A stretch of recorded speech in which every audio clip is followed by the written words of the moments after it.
Hey, I think I need to sleep. Hello. Hey Kyo, I have a plan for Halloween. I want to set a party. I will prepare it for now. And I also told our other classmate. Really? I excited in event. Halloween day. Nice costume, ha. You too. I have a scary story, haha. Oh, me too. Oh, Yumi and Patrick is here now. Hi guys. Hello. What's that costume, Patrick? Shut up, I want this costume. This suit is priest. Oh sorry. Okay, let's start the story. Once, there lived a little girl who wanted to become a witch. And not just a witch, but the meanest witch of all. That way she'd be able to teach all the kids who bullied her a nice lesson. But the problem was that the girl wasn't mean at all. So, she decided to practice being mean that Halloween. First, she found the scariest costume. Then, she painted her face white. And finally, she went around practicing her menacing laughter. MWA haha. But that wasn't enough to scare everyone away. So, the little girl went to see a real evil witch and asked her for advice. Ahahaha. I slightly scared of that, but my story was more scary in your story, Yumi. A family was traveling around Europe by car. One day, they stopped in a tiny village in Romania. The village looked a bit strange and the people there were very solemn and pale. And they all wore sunglasses. That night, they couldn't sleep because of a storm. The wind was howling and strange moving shadows were everywhere. Whoa, but I have most scariest story. Really? Yeah, Ben was an ordinary little boy. He lived in an ordinary town, went to an ordinary school, and wore ordinary clothes. But one day, something extraordinary happened to him. It was nearly Halloween and Ben was putting on his costume. Suddenly, someone tapped him on the shoulder. Ben turned and didn't see anyone there. As soon as he looked away, someone tapped him on the shoulder again.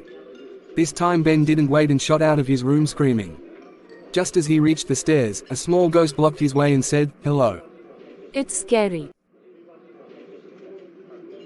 Don't worry guys. I have story, but it's not scary, it's about in God. A champion named Goliath, who was from Gath, came out of the Philistine camp.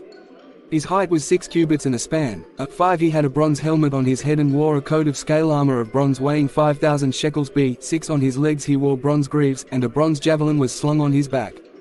7 his spear shaft was like a weaver's rod, and its iron point weighed 600 shekels. C his shield bearer went ahead of him. 8 Goliath stood and shouted to the ranks of Israel, "Why do you come out and line up for battle? Am I not a Philistine, and are you not the servants of Saul? Choose a man and have him come down to me. 9 If he is able to fight and kill me, we will become your subjects, but if I overcome him and kill him, you will become our subjects and serve us." 10 Then the Philistine said, "This day I defy the armies of Israel. Give me a man and let us fight each other." 11 On hearing the Philistines' words, Saul and all the Israelites were dismayed and terrified. 12 Now David was the son of an Ephrathite named Jesse, who was from Bethlehem in Judah. Jesse had 8 sons, and in Saul's time he was very old. 13 Jesse's 3 oldest sons had followed Saul to the war. The firstborn was Eliab, the second, Abinadab, and the third, Shammah. 14 David was the youngest. The 3 oldest followed Saul. 15 But David went back and forth from Saul to tend his father's sheep at Bethlehem. 16 For 40 days the Philistine came forward every morning and evening and took his stand. 17 Now Jesse said to his son David, "Take this ep3 of roasted grain and these 10 loaves of bread for your brothers and hurry to their camp. 18 Take along these 10 cheeses to the commander of their unit. See how your brothers are and bring back some assurance from them."